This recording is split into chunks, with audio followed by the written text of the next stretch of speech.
പകൽ വെളിച്ചം മാത്രം നിറഞ്ഞ അതിമനോഹരമായ ഒരു ഗ്രാമം. പക്ഷെ അവിടെ ഒളിച്ചിരിക്കുന്നത് ചോര മറവിക്കുന്ന വിചിത്ര ആചാരങ്ങളാണ്. സ്വന്തം കാമുകനെ പോലും ക്രൂരമായി ബലി കൊടുക്കേണ്ടി വന്ന ഒരു പെൺകുട്ടിയുടെ കഥ. ഇന്ന് നമ്മൾ സംസാരിക്കാൻ പോകുന്നത് വല്ലാത്തൊരു അനുഭവം തരുന്ന മിഡ്സോമർ എന്ന സിനിമയെക്കുറിച്ചാണ്.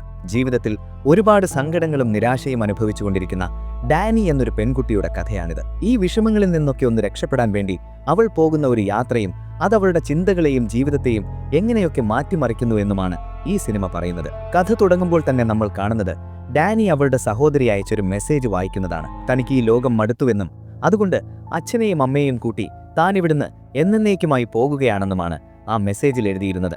ഇത് കണ്ടതും ഡാനി ആകെ പേടിച്ചുപോയി. കാരണം അവളുടെ സഹോദരിക്ക് ബൈപോളാർ ഡിസോർഡർ എന്ന അസുഖമുണ്ടായിരുന്നു. മൂഡ് വളരെ പെട്ടെന്ന് മാറുന്ന ഒരു അവസ്ഥയാണിത്. അതുകൊണ്ട് തന്നെ അങ്ങനെയുള്ളവർ എപ്പോഴാണ് എന്താണ് ചെയ്യുക എന്ന് ആർക്കും പ്രവചിക്കാൻ പറ്റില്ല.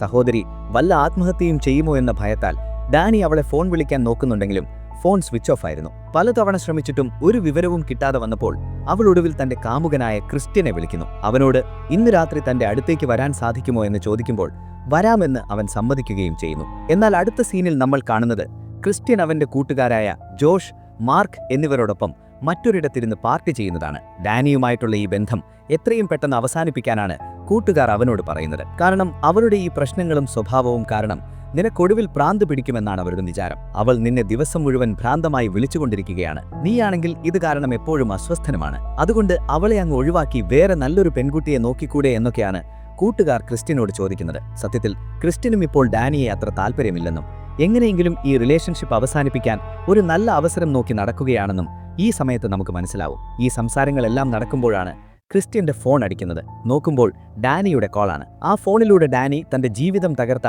ആ വില്ലൻ വാർത്ത അവനെ അറിയിക്കുകയാണ്. അവളുടെ സഹോദരി അച്ഛനെയും അമ്മയെയും കൊന്ന് അവളും ആത്മഹത്യ ചെയ്തിരിക്കുന്നു. കാർബൺ മോണോക്സൈഡ് വാതകം മുറിയിൽ നിറച്ചാണ് സഹോദരി ഈ ക്രൂരത ചെയ്തത്. വളരെ ദാരുണമായ രീതിയിലാണ് അവർ 3 പേരും മരണപ്പെട്ടത്. വിവരമറിഞ്ഞ് ഓടിയെത്തിയ ക്രിസ്ത്യന്റെ മടിയിൽ കിടന്ന് ഡാനി പൊട്ടക്കരയുകയാണ്. പിറ്റേന്ന് അവളുടെ വിഷമമൊന്ന് മാറാൻ വേണ്ടി ക്രിസ്ത്യൻ അവളെ നിർബന്ധിച്ച് ഒരു പാർട്ടിക്ക് കൊണ്ടുപോകുന്നു. എന്നാൽ അവിടെ എത്തിയപ്പോഴാണ് ക്രിസ്ത്യനും കൂട്ടുകാരും കൂടി സ്വീഡനിലേക്ക് ഒരു യാത്ര പോകാൻ പ്ലാൻ ചെയ്യുന്ന കാര്യം ഡാനി അറിയുന്നത്. അവരുടെ കൂട്ടുകാരനായ പെലെയുടെ ജന്മനാടായ ഒരു ഉൾഗ്രാമത്തിലേക്കാണ് ഈ യാത്ര പോകുന്നത്. അവിടെ അവരുടെ പൂർവികരുടെ ആചാരപ്രകാരം 90 വർഷത്തിൽ ഒരിക്കൽ മാത്രം നടക്കുന്ന ഒരു വലിയ ഉത്സവത്തിൽ പങ്കെടുക്കാനാണ് അവർ തയ്യാറെടുക്കുന്നത്. 90 വർഷത്തിൽ ഒരിക്കൽ മാത്രം നടക്കുന്ന ആ അത്യപൂർവമായ ഉത്സവത്തെക്കുറിച്ച് കേട്ടതും ഡാനിക്ക് ആകെ ദേഷ്യം വന്നു. ക്രിസ്ത്യൻ എന്തുകൊണ്ട് ഈ വലിയ യാത്രയെക്കുറിച്ച് തന്നോട് നേരത്തെ പറഞ്ഞില്ല, എന്തുകൊണ്ടാണത് മറച്ചുവെച്ചത് എന്നോർത്ത് അവൾക്ക് നല്ല വിഷമമുണ്ടായിരുന്നു. സത്യത്തിൽ അവൾ അറിയാതെ ഈ യാത്ര പോയിട്ട് തിരിച്ചു വന്നിട്ട് അവളുമായി ബ്രേക്കപ്പ് ചെയ്യാനായിരുന്നു ക്രിസ്ത്യന്റെ മനസ്സിലിരിപ്പ്.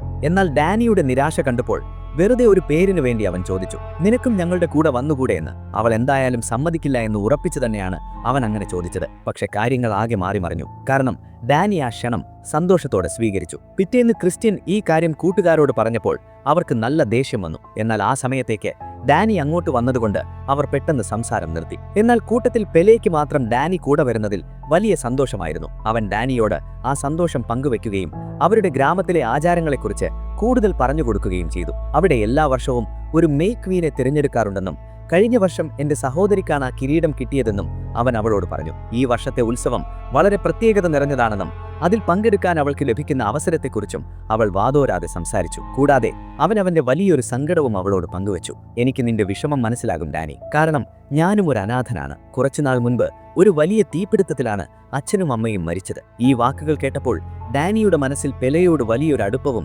സഹതാപവും തോന്നിത്തുടങ്ങി. ഈ ഓർമ്മകൾ ഡാനിയെ വീണ്ടും വലിയ സങ്കടത്തിലാക്കി. അവൾ ബാത്റൂമിലേക്ക് ഓടിപ്പോയി അവിടെ ഇരുന്ന് പൊട്ടക്കരയാൻ തുടങ്ങി. കുറച്ചു സമയത്തിന് ശേഷം ഇവരെല്ലാവരും കൂടി സ്വീഡനിലേക്ക് യാത്ര തിരിച്ചു. സ്വീഡനിലെത്തിയ ശേഷം അവർ ഉത്സവം നടക്കുന്ന പ്രധാന ഗ്രാമത്തിലേക്ക് നടന്നുപോയി.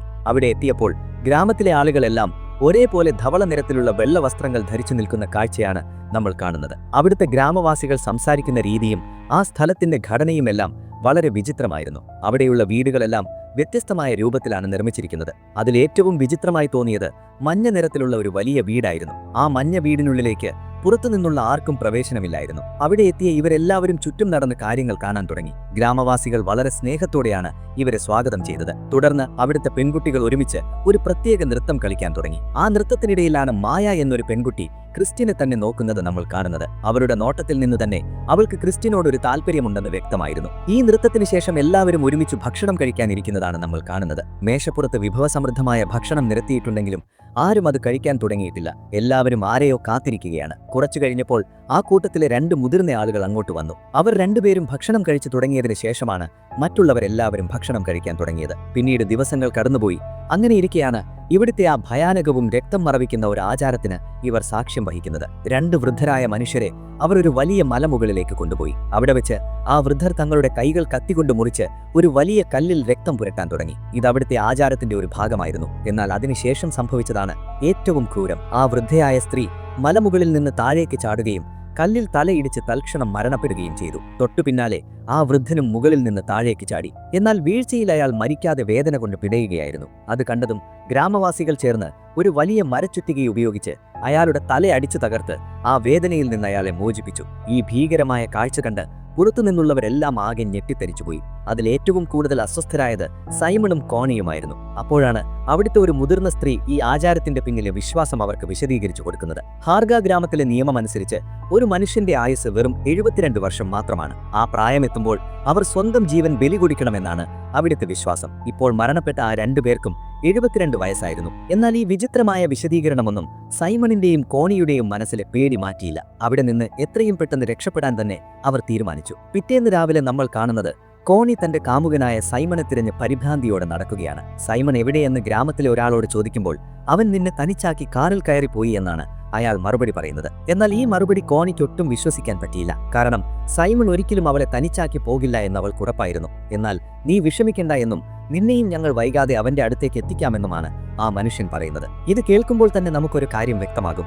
ഇവിടുത്തെ ക്രൂരന്മാരായ ആളുകൾ ആരെയും അത്ര പെട്ടെന്ന് ഇവിടുന്ന് ജീവനോടെ പോകാൻ അനുവദിക്കില്ല. അവർ സൈമണെ എന്തോ ഉപദ്രവിക്കുകയോ കൊലപ്പെടുത്തുകയോ ചെയ്തിട്ടുണ്ടെന്നും അടുത്ത ഇര കോണിയാണെന്നും നമുക്കിതിലൂടെ മനസ്സിലാകും. ഇവിടെ വെച്ച് നമുക്കൊരു കാര്യം കൂടി മനസ്സിലാകുന്നുണ്ട്. സൈമണും കോണിയും മാത്രമല്ല, ഇവിടുത്തെ ഈ ഭീകരത കണ്ട് ഡാനിയും ഈ സ്ഥലം വിട്ടുപോകാൻ ആഗ്രഹിച്ചിരുന്നു. എന്നാൽ പെലെ അവളുടെ അടുത്തേക്ക് വരികയും വളരെ ശാന്തമായി സംസാരിച്ച് അവളെ അവിടെ തന്നെ തുടരാൻ പ്രേരിപ്പിക്കുകയും ചെയ്യുന്നു. അങ്ങനെ അവൾ അവിടെ നിൽക്കാൻ സമ്മതിച്ചു. തൊട്ടു പിന്നാലെ ആത്മഹത്യ ചെയ്ത ആ 2 വൃദ്ധരുടെ മൃതദേഹങ്ങൾ ചിതകൂട്ടി ദഹിപ്പിക്കുന്നതാണ് നമ്മൾ കാണുന്നത്. അവരുടെ ചിതാഭസ്മം തലമുറകളായി ആ ഗ്രാമത്തിലുള്ള ആയിരക്കണക്കിന് വർഷമുള്ള ഒരു വിശുദ്ധ മരത്തിന്റെ ചുവട്ടിൽ സമർപ്പിക്കുന്നു. എന്നാൽ ഈ വിശുദ്ധ മരത്തിന്റെ പ്രാധാന്യത്തെക്കുറിച്ചോ അവിടെ പാലിക്കേണ്ട നിയമങ്ങളെക്കുറിച്ചോ പുറത്തുനിന്നുള്ളവർക്ക് അറിയുമായിരുന്നില്ല.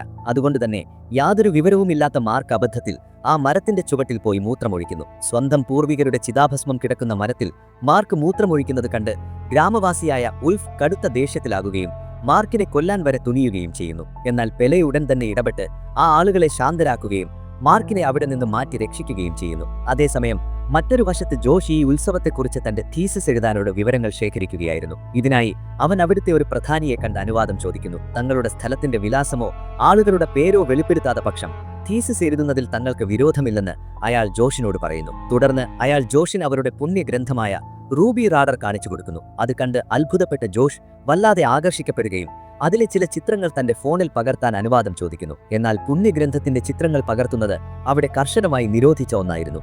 തന്റെ വാക്കുകൾ കേട്ട ആ വൃദ്ധൻ കടുത്ത ദേഷ്യത്തിലാകുകയും ചിത്രങ്ങൾ പകർത്താൻ ഒരിക്കലും സമ്മതിക്കില്ലെന്ന് കർശനമായി പറയുകയും ചെയ്തു. തുടർന്ന് അയാൾ ആ പുസ്തകത്തിന്റെ ചില പേജുകൾ ഇപ്പോഴും ശൂന്യമായി കിടക്കുന്നതിന്റെ കാരണം ജോഷിന് വിശദീകരിച്ചു കൊടുത്തു. റൂബൻ എന്നു പേരുള്ള ഒരു ജന്മനാ വൈകല്യമുള്ള കുട്ടിയാണ് ഈ പുസ്തകം എഴുതുന്നത്, അഥവാ ചിത്രങ്ങൾ വരയ്ക്കുന്നത്. ആ ഗ്രാമത്തിലെ ആളുകൾ അവനെ ഒരു ദൈവതുല്യനായ പ്രവാചകനായിട്ടാണ് കാണുന്നത്. അവൻ വരയ്ക്കുന്ന ചിത്രങ്ങൾ നോക്കിയാണ് അവിടുത്തെ മുതിർന്ന ആളുകൾ കാര്യങ്ങൾ വ്യാഖ്യാനിക്കുന്നത്. ഇതിനുശേഷം ജോഷ് മറ്റുള്ളവരോടൊപ്പം ഭക്ഷണം കഴിക്കാൻ എത്തുമ്പോൾ അവിടുത്തെ ഒരു പെൺകുട്ടി വന്ന് മാർക്കിനെ അവളുടെ കൂടെ വരാൻ ക്ഷണിക്കുന്നു. താൻ അവിടെ എത്തിയത് മുതൽ ആ പെൺകുട്ടി തന്നെ നോക്കുന്നുണ്ടായിരുന്നെന്നും അതുകൊണ്ട് അവൾക്ക് തന്നോട് പ്രണയമാണെന്നും കരുതി മാർക്ക് സന്തോഷത്തോടെ അവളുടെ കൂടെ പോകുന്നു. പിന്നീട് അർദ്ധരാത്രിയായപ്പോൾ ജോഷ് രഹസ്യമായി എഴുന്നേറ്റ് ആ പുണ്യഗ്രന്ഥം സൂക്ഷിച്ചിരിക്കുന്ന മുറിയിലേക്ക് പോയി. അവൻ വേഗത്തിൽ തന്റെ ഫോൺ ഉപയോഗിച്ച് ആ പുസ്തകത്തിന്റെ ഫോട്ടോകൾ പകർത്താൻ തുടങ്ങി. പെട്ടെന്ന് തന്റെ പിന്നിൽ ആരോ വന്ന് നിൽക്കുന്നതായി അവന് തോന്നി. തിരിഞ്ഞു നോക്കുമ്പോൾ അവൻ കാണുന്നത് മാർക്കിനെയാണ്. മാർക്ക് വട്ടുകളിക്കുകയാണെന്ന് കരുതി ജോഷ് അവനോട് അവിടെ നിന്ന് പോകാൻ പറയുന്നു. എന്നാൽ പെട്ടെന്ന് മറ്റൊരാൾ പിന്നിൽ നിന്ന് ജോഷിന്റെ തലയ്ക്ക് മാരകമായി അടിക്കുകയും അവൻ ബോധം കെട്ട് താഴെ വീഴുകയും ചെയ്യുന്നു. ആ സമയത്താണ് നമ്മളൊരു ഞെട്ടിക്കുന്ന സത്യം കാണുന്നത്. ജോഷിന്റെ മുന്നിൽ നിന്നിരുന്ന ആളുടെ മുഖത്ത് മാർക്കിന്റെ യഥാർത്ഥ മുഖമാണ് ഉണ്ടായിരുന്നത്. അതായത് തങ്ങളുടെ പൂർവികരുടെ ചിതാഭസ്മം കിടക്കുന്ന വിശുദ്ധ മരത്തിന്റെ ചുവട്ടിൽ മൂത്രമൊഴിച്ചതിന് ഗ്രാമവാസികൾ മാർക്കിനെ ക്രൂരമായി കൊന്ന് അവന്റെ മുഖത്തെ തൊലി മാത്രം ഉരിഞ്ഞെടുത്ത് ഒരു മാസ്ക് പോലെ ധരിച്ചാണ് അവിടെ നിന്നത്. പിറ്റേന്ന് രാവിലെ ക്രിസ്റ്റീനും ഡാനിയും തങ്ങളുടെ ബാക്കി 2 സുഹൃത്തുക്കളായ മാർക്കിനെയും ജോഷിനെയും തിരഞ്ഞു നടക്കുകയാണ്. എന്നാൽ അവരെ എവിടെയും കണ്ടെത്താൻ കഴിഞ്ഞില്ല. ആ സമയത്ത് ഗ്രാമത്തിലെ 2 ആളുകൾ ഇവരുടെ അടുത്തേക്ക് വന്ന് ഒരു പരാതി പറയുന്നു. തങ്ങളുടെ വിശുദ്ധ ഗ്രന്ഥം കാണാനില്ലെന്നും അത് നിങ്ങളുടെ സുഹൃത്തുക്കൾ മോഷ്ടിച്ചുകൊണ്ട് കടന്നുകളഞ്ഞതാണെന്ന് തങ്ങൾ സംശയിക്കുന്നുവെന്നും അവർ പറഞ്ഞു. എന്നാൽ ക്രിസ്ത്യൻ അത് നിഷേധിച്ചു. അവർ തങ്ങളോടൊന്നും പറയാതെയാണ് പോയതെന്നും അതുകൊണ്ട് അവരെവിടെയാണെന്ന് തങ്ങൾക്കറിയില്ലെന്നും അവനോട് പറഞ്ഞു. സത്യത്തിൽ ആ രണ്ട് സുഹൃത്തുക്കൾക്കും എന്ത് സംഭവിച്ചുവെന്ന് ആ ഗ്രാമത്തിലെ എല്ലാവർക്കും നന്നായി അറിയാമായിരുന്നു. ഇതിനിടയിൽ അവിടെ അടുത്ത വലിയ ചടങ്ങ് ആരംഭിക്കുകയാണ്. അവിടുത്തെ പെൺകുട്ടികൾ ഡാനിയെയും കൂട്ടി ആ മത്സരത്തിൽ പങ്കെടുക്കാൻ കൊണ്ടുപോകുന്നു. മത്സരത്തിന്റെ തുടക്കത്തിൽ അവർക്ക് കുടിക്കാൻ മഞ്ഞ നിറത്തിലുള്ള ഒരു പ്രത്യേക ലഹരി പാനീയം നൽകുന്നു. ഈ ലഹരി കുടിച്ച ശേഷം അവിടുത്തെ മേപ്പോളിന് ചുറ്റും പെൺകുട്ടികൾ വട്ടത്തിൽ നൃത്തം ചെയ്യണമെന്നതാണ് ആചാരം. തലകറങ്ങിയോ ലഹരി കൂടിയോ താഴെ വീഴുന്ന പെൺകുട്ടികൾ മത്സരത്തിൽ നിന്ന് പുറത്താകും. അവസാനം വരെ വീഴാതെ പിടിച്ചു നിന്ന് ഡാനി ആ മത്സരത്തിൽ വിജയിക്കുകയും എല്ലാവരും ചേർന്ന് അവൾക്ക് പൂക്കൾ കൊണ്ടുള്ള മനോഹരമായ ഒരു കിരീടം നൽകി മേ ക്വീനായി പ്രഖ്യാപിക്കുന്നു. അതേസമയം മറ്റൊരു വശത്ത് ക്രിസ്ത്യനെ ഒരു മുതിർന്ന സ്ത്രീ വളരെ വിചിത്രമായ ഒരു സ്ഥലത്തേക്ക് കൊണ്ടുപോകുന്നു.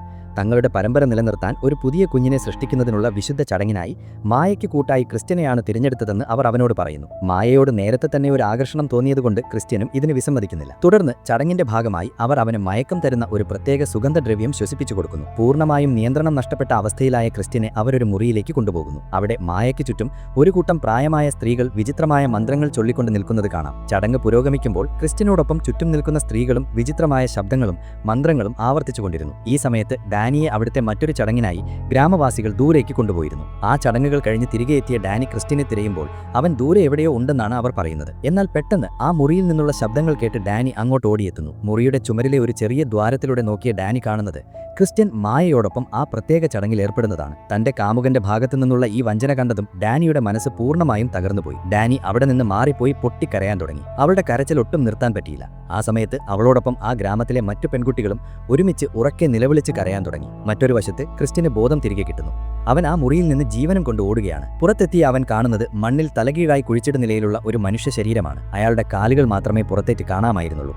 അത് ജോഷിന്റെ ശവശരീരമായിരുന്നു. ഇത് കണ്ട ആകെ ഭയന്ന ക്രിസ്ത്യൻ അടുത്തുള്ള ഒരു കെട്ടിടത്തിലേക്ക് ഓടിക്കയറി. എന്നാൽ അവിടെ അവൻ അതിലും ഭയാനകമായ മറ്റൊരു കാഴ്ച കണ്ടു. സൈമണിന്റെ ശരീരത്തിലെ മാംസമെല്ലാം നീക്കം ചെയ്ത് വെറും തൊലി മാത്രം ഉരിഞ്ഞ് മുകളിൽ തൂക്കിയിട്ടിരിക്കുന്നതായിരുന്നു. പേടിച്ച് വിറച്ച ക്രിസ്ത്യന്റെ പിറകിൽ നിന്ന് പെട്ടെന്നൊരാൾ വന്ന് അവന്റെ കണ്ണിലേക്ക് മയക്കുമരുന്ന് പൊടി ഊതുകയും അവൻ അബോധാവസ്ഥയിലാകുകയും ചെയ്യുന്നു. തുടർന്ന് നമ്മൾ കാണുന്ന ഈ ഉത്സവത്തിന്റെ അവസാനത്തെയും ഏറ്റവും ഭീകരമായ ചടങ്ങാണ്. ഗ്രാമവാസികളെല്ലാം ഒരിടത്തൊത്തുകൂടിയിരിക്കുന്നു. തങ്ങളുടെ ഗ്രാമത്തിൽ സമാധാനവും ശുദ്ധിയും നിലനിർത്താനും ഈ ഉത്സവം പൂർത്തിയാക്കാനും 9 പേരെ ഇവർക്ക് ബലി നൽകേണ്ടതുണ്ടെന്ന് ഇവിടെ വെച്ച് നമുക്ക് മനസ്സിലാകുന്നു. ഇതിൽ പുറത്തുനിന്നുള്ള 4 പേരും ആ ഗ്രാമത്തിലുള്ള 4 പേരുമായിരിക്കണം. 9ാമത്തെ ആൾ ആരാണെന്ന് തിരഞ്ഞെടുക്കാനുള്ള അവകാശം മേ ക്വീനായ ഡാനിക്ക് നൽകുന്നു.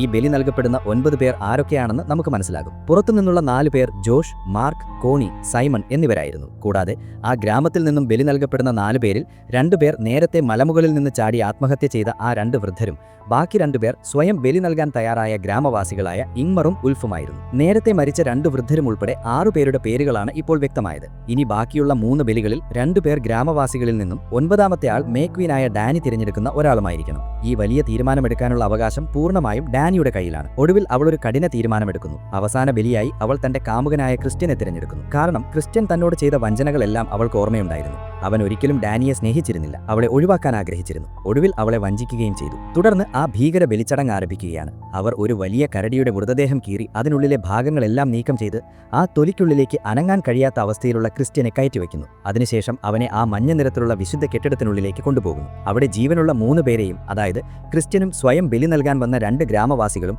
ഒപ്പം നേരത്തെ കൊല്ലപ്പെട്ട മറ്റുള്ളവരുടെ മൃതദേഹങ്ങളും അവിടെ വെച്ചിട്ടുണ്ട്. ഗ്രാമവാസികൾ ആ മഞ്ഞ കെട്ടിടത്തിന് തീയിടുന്നു. അകത്തുള്ളവർ കടുത്ത വേദന കൊണ്ട് നിലവിളിക്കുമ്പോൾ പുറത്തുള്ള ഗ്രാമവാസികളും അവരുടെ ആ വേദന സ്വന്തം ശരീരത്തിൽ ഏറ്റുവാങ്ങുന്നത് പോലെ ഒരുമിച്ച് നിലവിളിക്കുന്നു. ഈ കാഴ്ച കണ്ട് ഡാനി ആദ്യം കുറച്ചു സമയം കരയുന്നുണ്ടെങ്കിലും പിന്നീട് അവളുടെ മുഖത്ത് ഒരു ചെറിയ പുഞ്ചിരി വിരിയുന്നതായി നമുക്ക് കാണാം. ഇതോടെയാണ് ഈ സിനിമ അവസാനിക്കുന്നത്. അവസാനം ഡാനി പുഞ്ചിരിക്കാനുള്ള കാരണം തന്റെ ജീവിതത്തിൽ ആദ്യമായി അവൾക്കൊരു വലിയ പ്രാധാന്യവും അധികാരവും ലഭിച്ചതുകൊണ്ടാണ്.